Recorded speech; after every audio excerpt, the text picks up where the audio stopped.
नमस्कार, एव्हीपी मराठीमध्ये आपलं सर्वांचं स्वागत आहे। एव्हीपी मराठीच्या माध्यमातून नेहमीच आपण वेगवेगळे विषय घेऊन वेगवेगळे उपक्रम हे समाजाच्या हिताचे, लोकांच्या हिताचे, जनतेच्या हिताचे सरकारसमोर म्हणा किंवा प्रशासनासमोर मांडण्याचा प्रयत्न करत असतो।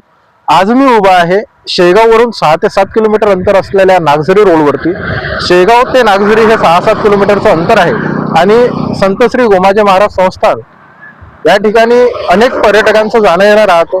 त्यासोबतच संत श्री गोमाजी महाराज संस्थान सोबतच संत श्री गजानन महाराजांची जी पालखी आहे तो पालखी मार्ग सुद्धा हाच रस्ता आहे।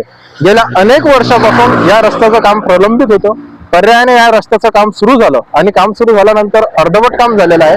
तुम्ही माझ्या पाठीमागे बघू शकता, ज्या पद्धतीने या रस्त्याचं काम व्हायचं होतं ते झालेलं नाहीये।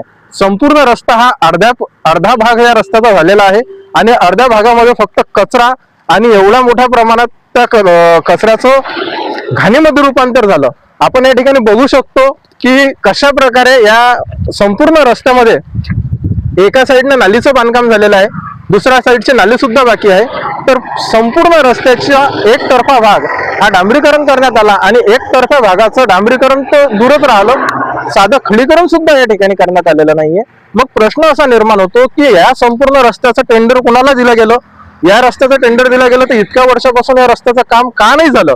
आणि जर काम कुठेतरी अडलं असेल तर मग स्थानिक लोकप्रतिनिधी जे आहेत, ज्यामध्ये आमदार असतील, खासदार असतील, यांचं कुठेतरी काहीतरी पाणी मुरते का, हा प्रश्न या निमित्तानं निर्माण होतो।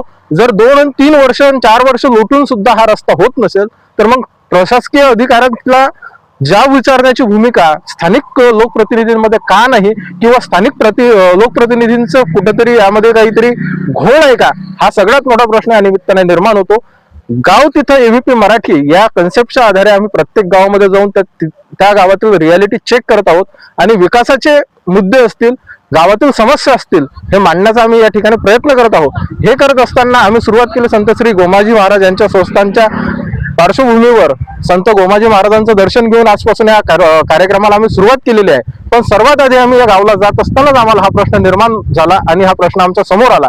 हा आम्ही आज आपल्या चॅनलच्या माध्यमातून मांडत आहे आणि आम्हाला आशा आहे की प्रशासकीय लोक असतील किंवा स्थानिक लोकप्रतिनिधी असतील, याकडे दुर्लक्ष जे झालेलं आहे त्याकडे लक्ष देतील आणि येणाऱ्या काळामध्ये संत श्री गजानन महाराजांची पालखी पंढरपूरला जाण्याच्या आधी या कालावधीमध्ये हा रस्ता दोन्ही साईडने पूर्ण होईल आणि दुतर्फा रस्ता चांगला होऊन आपल्या सर्वांसाठी येईल ही अपेक्षा ठेवतो आणि थांबतो।